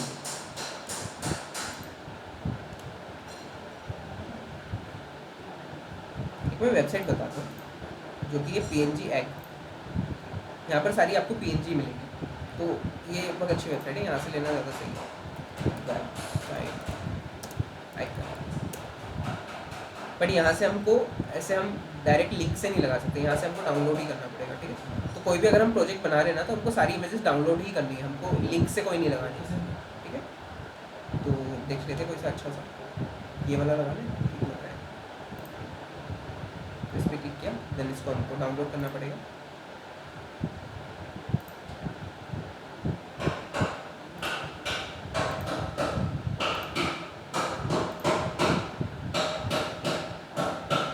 अब डाउनलोड भी हमको वही करना है जहाँ पर हमारा फोल्डर है, तो हमारा फोल्डर है HTML।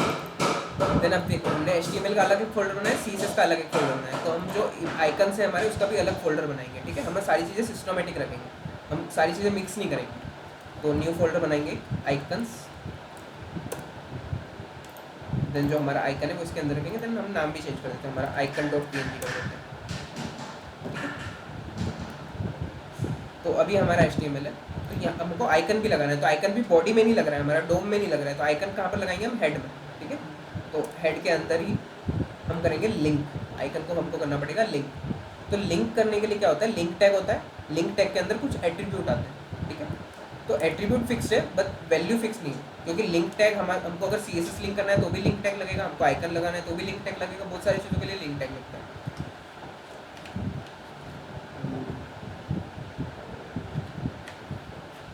अब लिंक टैग लग रहा है बहुत सारी चीज़ों के लिए, ठीक है।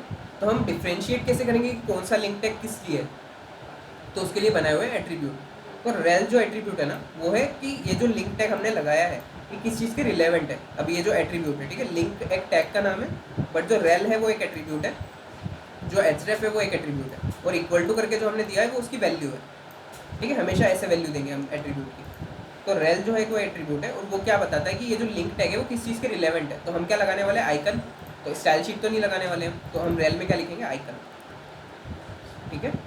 उसके बाद जो href है, href हमेशा मांगेगा एड्रेस, जहाँ से भी वो आइकन लेना है। अब आइकन वो अपने आप थोड़ी ले लेगा, है ना, उसको बताना पड़ेगा कि कहाँ से लेना है। तो हमको यहाँ पर देना पड़ेगा एड्रेस। तो अगर वो आइकन हमारी सेम डायरेक्टरी में होता, मतलब जो हम जिस फोल्डर में अभी हम हैं, हम HTML में हैं, तो HTML किस फोल्डर में, हमारा मेन जो HTML फोल्डर है उसके अंदर।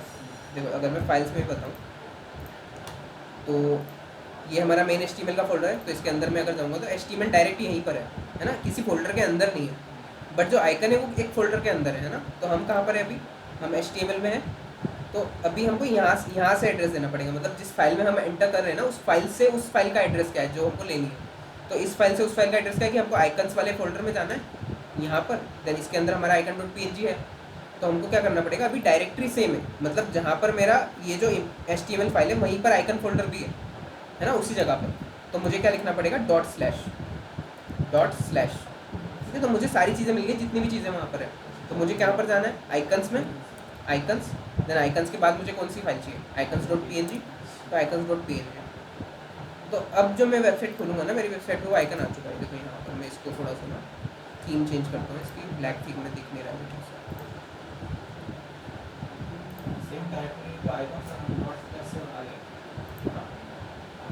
देखो अभी हमारा ये आइकन जो है आ चुका है, ठीक है। यहाँ पर तो सेम डायरेक्टरी अगर है, मतलब जहाँ पर हमारी जो फाइल है जिसमें हम लिंक कर रहे हैं और जिसको लिंक कर रहे हैं वो अगर सेम डायरेक्टरी में है, सेम फोल्डर में है, तो डॉट स्लैश, ठीक है। हाँ तो बता रहा हूँ, जैसे HTML को हमने एक काम करते हैं, HTML फोल्डर में डाल दिया, ठीक है। तो अभी जो ये index.html है कहाँ पर है, HTML फोल्डर के अंदर है। देखो अगर मैं यहाँ पर बताऊँ तो यहाँ पर कोई भी HTML की फाइल नहीं है। अभी HTML की फाइल कहाँ पर है, इस HTML फोल्डर के अंदर। तो अगर मुझे अब आइकन चाहिए यहाँ से, तो मुझे एक फोल्डर पीछे जाना पड़ेगा, है ना, मुझे पीछे जाना पड़ेगा तभी मुझे आइकन फोल्डर मिलेगा। तो मुझे क्या करना पड़ेगा, पीछे जाना पड़ेगा। अब सेम डायरेक्टरी में नहीं है वो चीज़, अब वो पीछे है। तो पीछे जाने के लिए मुझे क्या करना पड़ेगा, अब देखो आइकन हट भी चुका होगा, बट ये फाइल ही वैसे नहीं मिलेगी उसको। देखो यहाँ पर वो दे रहा है एरर, क्योंकि हमने फाइल की लोकेशन ही चेंज कर दी। तो अब मुझे यहाँ से लाइव करना पड़ेगा उसको, ठीक है। तब भी देखो आइकन नहीं आया, है ना। क्यों नहीं आया, क्योंकि आइकन का एड्रेस तो चेंज हो चुका है, क्योंकि यहाँ से आइकन का एड्रेस वो थोड़ी है, डॉट/ तो वही डायरेक्टरी है। तो HTML फोल्डर के अंदर ही अगर आइकन फोल्डर होता तो उसको मिल जाता, बट अभी तो आइकन फोल्डर बाहर है, तो हमको बाहर जाना पड़ेगा। तो अभी तो ये एड्रेस किसी काम का नहीं है। तो अगर हमको बाहर जाना है, मतलब HTML फोल्डर के बाहर जाना है, तो हमको हमारे पास आएगा डॉट/, पहले डॉट/ था उसी डायरेक्टरी के लिए। अगर हमको पीछे जाना है तो डॉट/, ठीक है, 2 डॉट आएंगे देन स्लैश। तो देखो हमको सारे फोल्डर मिल गए जितने भी वहाँ पर है। हमको CSS मिल रहा है, HTML मिल रहा है, हमको CSS मिल रहा है, HTML मिल रहा है, आइकन्स मिल रहा है। सेम देखो अगर मैं यहाँ पर हूँ index.html में, और अगर मैं पीछे जाऊँगा तो मुझे 3 फोल्डर मिल रहे हैं, CSS, HTML और आइकन्स। सेम मुझे यहाँ पर भी मिल रहा है, CSS, HTML और आइकन। तो अब हम जाएंगे आइकन के अंदर, सेम हम icon.png लगा देंगे। तो अब देखो हमारा आइकन भी आ चुका है ना। तो सेम ऐसा जरूरी नहीं कि सिर्फ आइकन का ही, हर चीज़ पे ये चीज़ अप्लाई होती है कि जहाँ पर भी आपको एड्रेस देना है वो डॉट/ अगर वही वाली डायरेक्टरी, अगर आपको पीछे जाना है तो डॉट/, ठीक है। तो फिर वही डॉट/ जाके आपको पूरा बाहर निकलना पड़ेगा। देखो बट सेंस क्या बनाता है कि जब भी आगे आप एक प्रोजेक्ट बनाओगे तो उसका एक मेन फोल्डर बनाओगे। जैसे हम HTML पढ़ रहे तो हमने HTML का मेन फोल्डर बनाया, तो हम सारी फाइल जो भी रिक्वायर्ड है ना वो उस फोल्डर के अंदर ही रखेंगे। हम ऐसा बहुत दूर या ड्राइव वगैरह चेंज नहीं करेंगे, ठीक है। फाइल हमेशा अपने पास रखनी पड़े। हाँ देखो 2 तरीके होते हैं, एक तो लगाने की, हमने डाउनलोड करके लगाया, हम बिना डाउनलोड करे भी लगा सकते हैं। जैसे मैं नॉर्मल एक आइकन लूँ, website icon PNG, then images, then मैं यहाँ से अगर ये वाला आइकन लूँ लेट्स सपोज, तो इसको मुझे डाउनलोड करने की ज़रूरत नहीं, मैं राइट क्लिक करूँगा देन कॉपी इमेज एड्रेस, ठीक है। तो अब सेम जैसे यहाँ पर हमने एड्रेस दिया है वैसे हम एड्रेस देंगे। तो मैं इसको रेप्लिकेट करता हूँ Ctrl+D से, देन इस वाले को कमेंट कर देता हूँ। कमेंट का मतलब होता है कि ये लाइन यहाँ पर लिखी नहीं है, वो प्रोग्राम के लिए नहीं लिखी, वो हमारे लिए लिखी, हमको दिख रही है कि कमेंट है, बट प्रोग्राम उसको एग्जीक्यूट नहीं करेगा कभी भी कमेंट को। तो हम क्या करते हैं यहाँ पर एड्रेस चेंज कर देते हैं हमारा, क्योंकि एड्रेस तो हमने अब कॉपी किया है ना। तो Ctrl+V, देन उसके बाद अब देखो ये वाला आइकन लग चुका है, ठीक है। तो हम ऐसे भी लगा सकते हैं, वैसे भी लगा सकते हैं, बट अगर हम एक प्रोजेक्ट बना रहे हैं तो सारी इमेजेस हमको डाउनलोड करके ही बनाना चाहिए। सही प्रैक्टिस तो वही है। देन उसके बाद हम डाउनलोड करके इमेजेस अगर है तो इमेजेस का अलग फोल्डर बनाएंगे, हम सारी इमेजेस उसमें रखेंगे, देन वहाँ से एड्रेस देंगे, ठीक है। तो अभी मैं इस वाले को कमेंट करता हूँ और यहाँ पर लिख देता हूँ एक कि link icon by via address.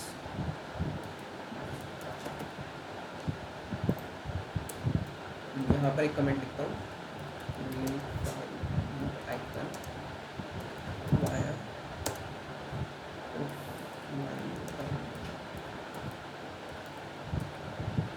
ठीक है। तो इस चीज़ को अनकमेंट करते हैं। तो कमेंट और अनकमेंट कैसे करते हैं, उस लाइन पे हमारा कर्सर होना चाहिए, वो कहीं पर भी हो, भले ही सेंटर में हो, इधर साइड में हो, कहीं पर भी उस लाइन पे होना चाहिए। देन कंट्रोल के साथ स्लैश, ठीक है। तो वापस मैं दबाऊंगा तो कमेंट हो जाएगा, वापस क्लिक करूँगा तो अनकमेंट हो जाएगा। तो ये वाला आइकन हमको रखना है, तो इसलिए अब देखो इन दोनों लाइन को मुझे नीचे ले जाना है। तो दोनों लाइन पे सिलेक्ट किया मैंने। अब वो ज़रूरी नहीं वो वाली लाइन पूरी सिलेक्ट होनी चाहिए, उस लाइन पे बस सिलेक्टर होना चाहिए। देन मैं अल्ट प्रेस करके रखूँगा, then up and down arrow दबाऊंगा तो उस दोनों लाइन को मैं कहीं पर भी ले जा सकता हूँ, ठीक है। पूरे HTML में मैं कहीं पर भी ले जा सकता हूँ। तो मैं क्या करता हूँ, यहाँ पर रख देता हूँ और यहाँ पर थोड़ी सी स्पेसेस देते हैं। देन मैं इस कमेंट का कलर चेंज कर देता हूँ। तो कलर चेंज करने के लिए भी एक्सटेंशंस वगैरह होते हैं, ठीक है। तो आपको वो कमेंट अलग से दिखेगा। इसके लिए एक एक्सटेंशन डाउनलोड करना पड़ेगा। वो जैसे हमने लाइव करने के लिए लाइव सर्वर डाउनलोड किया ना, वैसे सेम यहाँ से एक्सटेंशन जाके कमेंट्स कलर या कलर कमेंट्स होता है, ये हो, ठीक है। तो ऐसे आप इंस्टॉल कर लेना तो आपके भी कमेंट्स में कलर आ जाएगा, ठीक है। तो ये दोनों कमेंट है हमारे, ये तीसरा भी हमारा कमेंट ही है। ये लाइन भी एग्जीक्यूट नहीं होगी, तीनों लाइन एग्जीक्यूट नहीं होगी एक्चुअली। कमेंट्स क्या होते हैं, कमेंट्स होते हैं इन्फॉर्मेशन के लिए। जैसे आप इंडस्ट्री में अगर काम कर रहे हो तो इंडस्ट्री में आपकी पूरी टीम होगी एक वेबसाइट पे काम करने के लिए, आप अकेले काम नहीं करोगे। तो आप एक पोर्शन बनाओगे, दूसरा बंदा एक पोर्शन बनाएगा, है ना, फिर वो कंबाइंड होते हैं। तो आपने जो पोर्शन बनाया उसकी नॉलेज आपको है, उसने जो बनाया उसकी नॉलेज उसको है। आपको भी लैंग्वेज तो दोनों आती है, बट आपको देखोगे तो आपको समझने में टाइम लगेगा, दूसरे का कोड हमेशा समझने में टाइम लगता है। तो वो भी कमेंट्स डालेगा जो भी उसने काम किया है, आप भी कमेंट्स डालोगे जो भी आपने काम किया। तो आप जब शेयर करोगे तो वो कमेंट्स पढ़ के समझ जाएगा, आप भी कमेंट पढ़ के समझ जाओगे। तो इसलिए कमेंट्स होते हैं हमारी इन्फॉर्मेशन के लिए। कमेंट्स कभी भी क्लाइंट को नहीं दिखेंगे, क्योंकि क्लाइंट क्या दिखेगा, क्लाइंट तो ये दिखेगा ना हमारा जो लेआउट है वो जो UI है हमारा, तो वहाँ पर कभी भी एग्जीक्यूट नहीं होंगे। ठीक है, तो अभी हमने कौन सा डाउनलोड किया हुआ लगाया हुआ है, ऑफलाइन वाला, तो डाउनलोड वाला हमारा लगा हुआ है। ठीक है, तो PNG एक वेबसाइट से आप PNG वगैरह ले सकते हो, बहुत अच्छी वेबसाइट है। देन ये सारी मैं हटा देता हूँ। ठीक है, तो हमारा हेड का काम हो चुका है। देन हमने क्या करते हैं, HTML पे जाते हैं। तो बॉडी में अभी तक कुछ भी नहीं आया, हमारे डॉम में कुछ भी नहीं आया, जो वाइट स्पेस है वहाँ पर कुछ भी नहीं आया है ना। तो वहाँ पर लाने के लिए हमको क्या करना पड़ेगा, बॉडी में लिखनी पड़ेगी सारी चीज़ें। तो बॉडी में मैं जो भी लिखूँगा वो वहाँ पर मुझे दिखने वाला है। मैंने हेलो लिखा, हेलो मुझे दिख गया। ठीक है, देन आप जब फर्स्ट टाइम इसको इंस्टॉल करोगे ना VS कोड को, तो ऑटोमेटिक सेव नहीं होगा। अभी मैं क्या कर रहा हूँ, जो भी चेंजेस कर रहा हूँ उधर ऑटोमेटिक हो रही है, मेरी फाइल सेव भी हो रही है, सब कुछ हो रहा है। तो सेव कैसे होती है, ऑटो सेव।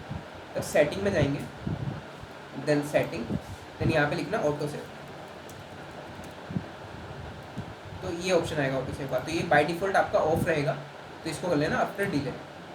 ठीक है, तो आपको सेव करना नहीं पड़ेगा। जैसे मैं ऑफ कर दूँगा, मैंने ऑफ कर दिया। देन मैं कुछ भी चेंजेस करूँगा ना, हेलो हाय, तो अभी ये फाइल मेरी सेव नहीं हुई है। देखो मैं उधर बताऊँगा तो हाई नहीं आया है ना। जैसे मैं सेव करूँगा तो आ जाएगा। मुझे Ctrl+S प्रेस करके देखो यहाँ पर वो एक वाइट वाला डॉट भी आ जाता है, तो Ctrl+S करके अब हाई आ चुका है। तो मुझे बार बार सेव क्यों करना है, मैं चेंजेस करूँगा तो मुझे सेव तो करना ही है, तो मैं ऑटो सेव पे लगा दूँगा। तो सेटिंग ऑटो सेव, देन इसको कर लेंगे आफ्टर डिले। ठीक है, तो अब मेरी फाइल ऑटो सेव हो जाएगी। तो मैं हाई के बाद फिर से हाई लिखूँगा तो ये सेव हो चुका है, मुझे Ctrl+S दबाने की जरूरत नहीं, मैं चेंज करूँगा, एक और हाई आ चुका है। ठीक है, देन लाइव सर्वर क्या करता है, लाइव सर्वर इसको रिलोड करते रहता है। जैसे हमारी फाइल इधर सेव होती है वैसे ही वो इधर लोड कर देता है। ठीक है, तो अब ऑटो सेव लगा हुआ है तो ऑटोमेटिक सेव हो जाती है, तो ऑटोमेटिक रिलोड भी हो जाता है। ठीक है,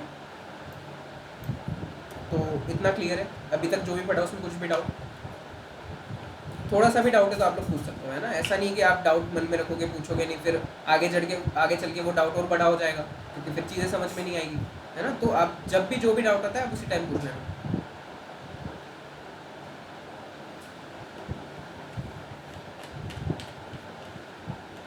देन HTML में हम सारे टैग ही पढ़ने वाले हैं, क्योंकि HTML मार्कअप लैंग्वेज है तो सारे टैग्स ही होते हैं इसमें। ठीक है, तो सबसे पहले आपको बताता हूँ हेडिंग टैग। आप लोगों को बताया हुआ है, इनको बताता हूँ। ठीक है, तो हेडिंग टैग क्या होता है कि हेडिंग जो होता है अब स्ट्रेट फॉरवर्ड है, पूरी लैंग्वेज स्ट्रेट फॉरवर्ड है। अगर टाइटल लगाना है टाइटल टैग है, हेडिंग लगाना है हैश टैग है। उसमें टॉप डाउन होती है, बॉटम में जैसे हम लोग ऊपर जो आइकन का लिंक दे रहे हैं दोनों देखेंगे तो कौन सा वाला, नीचे वाला है, नीचे वाला नीचे से वाला वो। CSS में भी सेम, अगर आपने सेम प्रॉपर्टी दी हुई है 2 बार तो जो नीचे तो दी हुई है ना वो अपडेटेड रहेगी, वो वाली अप्लाई होगी। जैसे इस आइकन को भी मैं करता हूँ कमेंट अनकमेंट, बट लगेगा कौन सा, मेरा नीचे वाला है। अगर मैं इसको नीचे कर दूंगा तो अब लगेगा नीचे वाला। हाँ, क्योंकि अगर वो समझे भी उस चीज़ को तो वही है ना कि हमने पहले जो लिखा है देन जो बाद में लिखा है, तो हम अपडेट करना चाह रहे हैं उस चीज़ को, है ना, तो वो नीचे वाला ही लेता है हमेशा।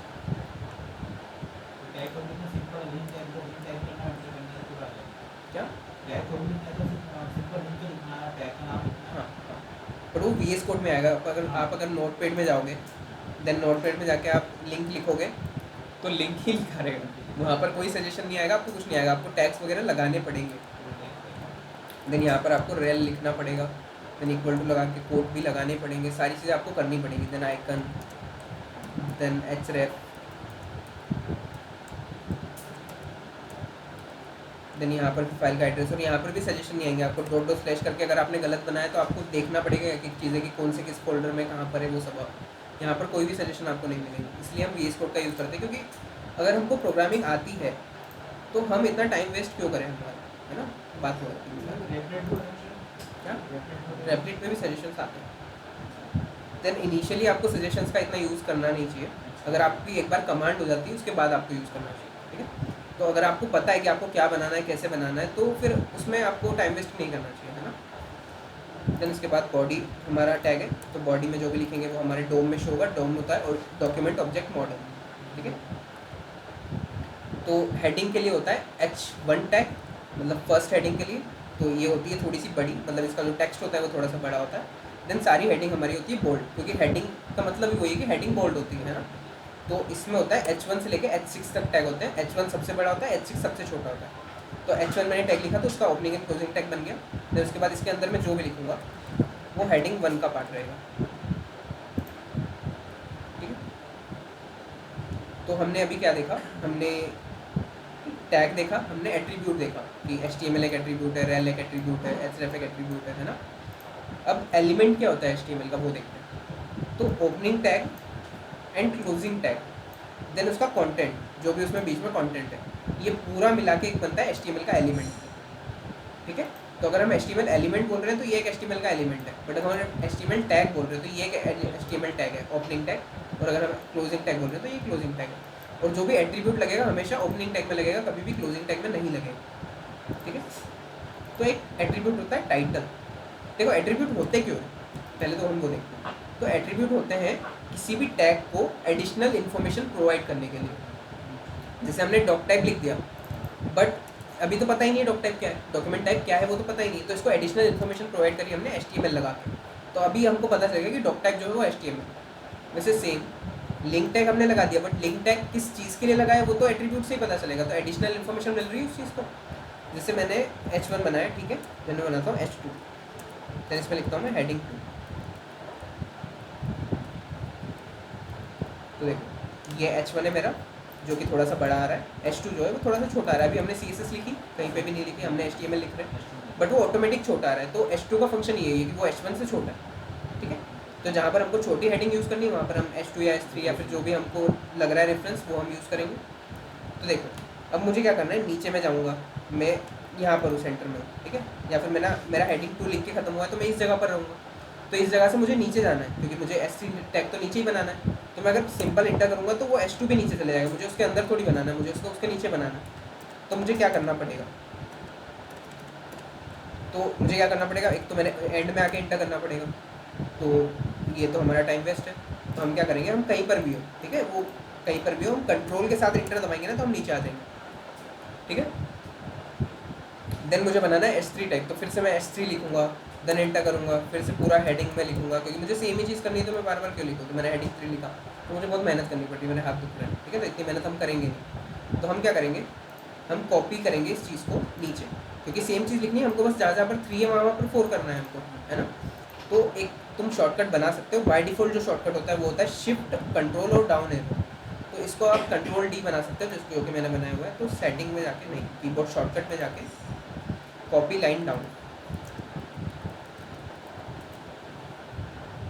ठीक है। तो ये जो होती है वो बाय डिफ़ॉल्ट कुछ और होती है, तो यहाँ से आप एडिट करके कंट्रोल D प्रेस करके इंटर करोगे तो कंट्रोल D बन जाएगा, ठीक है। उसके बाद मैं इस लाइन को कंट्रोल D करूँगा। अब मुझे ज़रूरत नहीं कि मैं एंड में हूँ, मैं कहीं पर भी उस लाइन में हूँगा, कंट्रोल D करूँगा तो वो रेप्लिकेट हो जाएगी नीचे, वही लाइन कॉपी पेस्ट हो जाएगी नीचे। देन मुझे क्या करना है, यहाँ पर 4 करना है, यहाँ भी 4 करना है और यहाँ भी 4 करना है। तो मैं एक टाइम पे तो एक ही कर सकता हूँ, पर मैं मल्टी कर्सर का यूज़ कर सकता हूँ VS कोड में। तो क्या होगा, एक कर्सर तो मैंने यहाँ पे बना दिया है बाय डिफ़ॉल्ट, मुझे जहाँ भी बनाना है मैंने वहाँ बना दिया। देन मैं अल्ट प्रेस करके रखूँगा, देन मैं एक कर्सर बना दूँगा यहाँ पे, दूसरा बना दूँगा यहाँ पे, ठीक है। देन तीनों चीज़ों को मैं एक साथ चेंज कर सकता हूँ, बैक स्पेस दबा के 4 हो गया, तो मेरी 4th हेडिंग भी आ गई, ठीक है। सेम ऐसे ही हमारी 5th हेडिंग,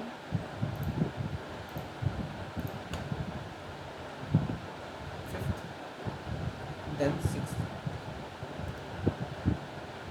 ठीक है। तो H1 जो होता है हमारा सबसे बड़ा होता है, H6 जो है वो सबसे छोटा होता है। तो जहाँ पर जैसा हमको यूज़ करना है वैसा हम यूज़ कर लेते हैं हमारे हिसाब से, ठीक है। तो ये सारी हेडिंग्स। इसके बाद होता है पैराग्राफ टैग, जो कि होता है यूज़ कर सकते हैं H1 डबल बार, कितनी बार यूज़ कर सकते हो, आपको कोई प्रॉब्लम नहीं है। जैसे मैंने फिर से सेम मैंने H1 लगा दिया, देखो हेलो, फिर से H1 आ गया। तो कोई भी टैग हम कितनी भी बार यूज़ कर सकते हैं, ऐसा कोई हमारे पास बाउंडेशन नहीं है या फिर हम कोई, तो साइज सेम आएगा उसको, ठीक है। देन अगर हमको P टैग लगाना है, मतलब पैराग्राफ लगाना है, तो उसके लिए होता है P टैग। बहुत सिंपल चीज़ है, मतलब पैराग्राफ लगाना है P टैग है, ठीक है। इटैलिक करना है I टैग है, अंडरलाइन करना है U टैग है, मतलब ईजी है। मतलब ऐसा कोई है नहीं कि अगर मुझे पैराग्राफ लगाना है तो कुछ और ही नाम से टैग है, नहीं, ठीक है। पैराग्राफ लगाना है P नाम से टैग है, P टैग, P का ओपनिंग एंड क्लोजिंग टैग, तो इसमें डमी टेक्स्ट मुझे लिखना है, तो डमी टेक्स्ट के लिए होता है लॉरेम। लॉरेम लिख के एंटर करोगे तो बाय डिफॉल्ट वो कुछ नंबर ऑफ वर्ड्स लिख देता है। देन अगर आपको पर्टिकुलर कोई नंबर लिखना है तो आप 2 में क्लिक करूँगा तो 2 वर्ड्स लिखे जा सकते हैं, ठीक है। तो लॉरेम लिखने के बाद मैं जितने नंबर लिखूँगा उतने वो वर्ड्स बना देगा। तो मैं 10 लिख देता हूँ, ठीक है। तो 10 वर्ड्स इसने लिख दिए। देन पैराग्राफ आता है कुछ ऐसा, तो जहाँ पर भी हमको इस टाइप का टेक्स्ट चाहिए वहाँ पर हम लगाएंगे पैराग्राफ। तो अब थोड़ी सी CSS देखते हैं, है ना, कि CSS कैसे क्या करते हैं। तो CSS का जो फोल्डर है हम उसके अंदर ही बनाएंगे CSS। तो मैं यहाँ पर क्लिक करके अगर कोई फोल्डर पे क्लिक करूँगा तो वो मेन हमारे फोल्डर में बनेगा HTML वाले में। बट मुझे जिस फोल्डर में बनाना है उस फोल्डर पे क्लिक करके इस पर क्लिक करूँगा तो उसी फोल्डर के अंदर बनेगा। या फिर मेरे पास एक सीधा सा ऑप्शन क्या है कि मैं उस फोल्डर पे राइट क्लिक करूँ और न्यू फाइल बना लूँ, है ना। सबसे सही चीज़ तो यही है। तो उस फोल्डर के अंदर ही वो बनेगी फाइल। तो एंटर करा, देन इस फोल्डर के अंदर बना देते हैं index.css। तो अभी हम जिस नाम से HTML बनाएंगे ना, उसकी जो CSS फाइल है हम उसी नाम से बनाएंगे, क्योंकि हमको कन्फ्यूजन नहीं चाहिए बिल्कुल भी। हमको पता है कि index.html है तो इसमें CSS लगी होगी तो वो index.css में ही होगी, ठीक है। अगर मैं किसी और नाम से बना दूंगा तो अभी तो मुझे याद रहेगा, बट 1 महीने बाद तो मैं भूल जाऊँगा, है ना। तो इसलिए हम उसी नाम से बनाएंगे। तो अब इस CSS फाइल तो हमने बना ली, बट लिंक भी तो करना पड़ेगा, अपने आप तो कुछ नहीं होता है ना। तो लिंक फिर से हेड में ही होता है, ठीक है। तो इस वाले को मैं कमेंट करता हूँ क्योंकि ये तो हमने 2 बार लगाई हुई थी। देन यहाँ पर मैं CSS को लिंक करता हूँ। तो फिर से मेरे को आप लोगों को ये नोट्स देने रहेंगे, तो मैं क्या फिर से कमेंट लिख देता हूँ। कमेंट इन्फॉर्मेशन के लिए होता है, तो मैं लिख देता हूँ यहाँ पे लिंक CSS। ये मैंने कमेंट लगा दिया। देन इसके नीचे मैं वही लिंक कर देता हूँ। देखो लिंक करने के लिए भी लिंक टैग ही होता है, CSS को लिंक करने के लिए भी लिंक ही टैग होगा। बट रेल में क्या आ जाएगा, स्टाइल शीट। यहाँ पर हम आइकन लगा रहे थे इसलिए रेल में आ गया आइकन, यहाँ पर हम CSS लगा रहे हैं इसलिए रेल में आ गया स्टाइल शीट, ठीक है। देन हमको एड्रेस देना है, तो नहीं लेगा वो, स्टाइल शीट ही देना पड़ेगा आपको अगर स्टाइल शीट लगानी है तो देखो href में हम देते हैं एड्रेस, हाँ, क्योंकि CSS क्या है, कास्केडिंग स्टाइल शीट है इसलिए। तो अब एड्रेस देना है। तो फिर से हमको देखो अभी हम HTML फोल्डर के अंदर है, क्योंकि हम HTML फाइल में तो हम HTML फोल्डर के अंदर है। तो फिर से हमको बाहर निकलना पड़ेगा तभी CSS फोल्डर मिलेगा। तो फिर से डॉट तो हमको तीनों फोल्डर मिल गए। अब हमको जाना है CSS के अंदर, तो CSS फिर से स्लैश, मतलब स्लैश से हम अंदर जाते हैं, स्लैश अंदर। तो अंदर आ गए तो index.css हमको मिल गया, एंटर। तो अब ये फाइल लिंक हो चुकी है। तो अभी अब मैं एक काम करता हूँ, इसको कमेंट करता हूँ, ठीक है। तो देखते हैं फिर कि CSS आती है या नहीं आती है उधर। तो अभी हमको अब करना पड़ेगा टारगेट, जिसको भी हमको CSS अप्लाई करनी है उसको करना पड़ेगा टारगेट। तो अभी हम डायरेक्ट टैग नेम से करते हैं, ठीक है। तो मुझे H1 को टारगेट करना है, उसका कलर रेड करना है, ठीक है। तो मैं CSS में जाऊँगा, देन मैं स्ट्रेट फॉरवर्ड लिख दूँगा H1, क्योंकि डायरेक्ट टैग नेम से हम टारगेट करें। तो टैग नेम क्या है, H1 ही है टैग का नाम, तो H1। देन हमको करना पड़ेगा कर्ली ब्रैकेट। कर्ली ब्रैकेट क्या होता है कि जो भी हम CSS लिखेंगे इसके अंदर वो इसी की पर्टिकुलर CSS रहेगी। अगर हम बाहर लिखेंगे कर्ली ब्रैकेट नहीं लगाएंगे तो वो डिसाइड कैसे करेगा कि कौन सी CSS किसकी है। इसलिए हमको स्कोप बनाना पड़ेगा उसका, कि उसका स्कोप जो है वो यहाँ से स्टार्ट हुआ लेकिन यहाँ पे क्लोज हुआ है। तो इसके अंदर जो भी CSS होगी वो सिर्फ उसी पे अप्लाई करनी जो यहाँ पर लिखा हुआ, ठीक है। तो अब यहाँ पर मैं कर रहा हूँ कलर रेड,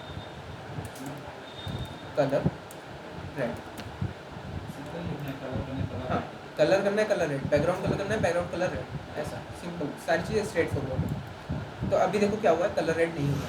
क्यों? क्योंकि CSS को हमने लिंक ही नहीं किया, हमने कमेंट कर दिया था वो चीज़, है ना। तो जब तक हम ये चीज़ नहीं लिखेंगे तब तक CSS लिंक नहीं होगी और CSS अप्लाई भी नहीं होगी, ठीक है। तो जिस टैग को हम टारगेट करेंगे उसी टैग पर ही अप्लाई होगी। तो अब मैं एक काम करता हूँ, P टैग को टारगेट करता हूँ। तो सेम उसका स्कोप बनाना पड़ेगा कर्ली ब्रैकेट। देन उसके अंदर हम क्या करेंगे, बॉर्डर लगा देते हैं। तो बॉर्डर लगाने के लिए बॉर्डर टैग, है ना, बॉर्डर प्रॉपर्टी, टैग तो नहीं बोलेंगे क्योंकि CSS में टैग नहीं होते, टैग हमारे HTML में होते हैं। तो बॉर्डर प्रॉपर्टी, अब इसकी वैल्यूज़ कैसे आएगी, इसमें 3 वैल्यूज़ लेता है ये। सबसे पहले तो बॉर्डर की थिकनेस, ये थिकनेस क्या होगी बॉर्डर की, तो मैं 1 पिक्सल दे रहा हूँ। देन उसके बाद बॉर्डर किस टाइप की है, सॉलिड है या फिर डैश्ड है, वो सब हमको बताना पड़ेगा। तो हमको सॉलिड चाहिए अभी, तो इसलिए सॉलिड। देन फिर बॉर्डर का कलर क्या चाहिए, तो कलर हम दे देते हैं ब्लू। तो देखो इधर जो P टैग था उसी पे लगा ये चीज़। देन बॉर्डर लग गई है, 1 पिक्सल की थिकनेस है, सॉलिड है, देन कलर उसका ब्लू। तो अगर मुझे सॉलिड को चेंज करना है तो मैं डैश कर दूँगा, तो डैश करूँगा तो डैश वाली बॉर्डर आ जाएगी, ठीक है। तो सेकंड वाला होता है टाइप। अब अगर मैं थिकनेस बढ़ा दूँ, थिकनेस को कर दूँ मैं 4 रैम, तो थिकनेस बढ़ गई, है ना। तो ये सिर्फ सारी चीज़ें हमारे हाथ में कि हमको कितना रखना है, हमको डैश रखना है, सॉलिड रखना है, कलर कौन सा रखना है। कलर हम एक तो यहाँ से डायरेक्ट लिख सकते हैं या फिर हम यहाँ पर होवर करेंगे तो ये पूरा पैलेट हमारे पास खुल जाएगा। तो यहाँ से भी हम चेंज कर सकते हैं, उसको डार्क करना है, ब्लैक करना है, वाइट करना है, या फिर इधर से चेंज करना है, ये सारी चीज़ें हम कर सकते हैं। ठीक है, सर इसमें अगर 2 बार H1 हो तो फिर दोनों खेलना। देखो अब अगर मैं एक और H1 बना दूँ, मैं बनाता हूँ यहाँ एक और मैंने बना दिया H1, उस पर लिख दिया हेलो। तो हमने टारगेट किस नेम से किया, H1 है ना। तो H1 तो ये भी है, H1 ये भी है, तो वो दोनों पे अप्लाई होगी वो चीज़। देखो ये हेलो भी रेड कलर में है। अपन अगर हमको किसी एक को ही करना है तो हमको बनानी पड़ेगी या तो क्लासेस या फिर आईडी। ठीक है, तो क्लासेस क्यों बनाते हैं, आईडी क्यों बनाते हैं, वो हम कल देखेंगे क्योंकि अभी टाइम हो चुका है। तो अभी के लिए इतना ही। ठीक है, तो कुछ भी डाउट है अभी तक जितना भी हमने पढ़ा उसको सेम HTML भी कर सकते हैं आप कलर करना है। हाँ HTML में भी कर सकते हैं, तो वो भी चीज़ बताऊँगा, सारी चीज़ें बताऊँगा। 3 तरीके से हम CSS को लिंक कर सकते हैं। अभी हमने एक्सटर्नल फाइल देखा है, हम इंटरनल भी देखेंगे, देन इनलाइन भी देखेंगे, बताऊँगा ना वही तो। ठीक है, तो आज के लिए इतना ही, देन कल देखते हैं। आप मैम से मिलते हुए जाना नीचे। और ये जो रिकॉर्डिंग है आज की वो आपको मिल जाएगी यूट्यूब चैनल पे, तो उसका लिंक आपको शेयर हो जाएगा, है ना।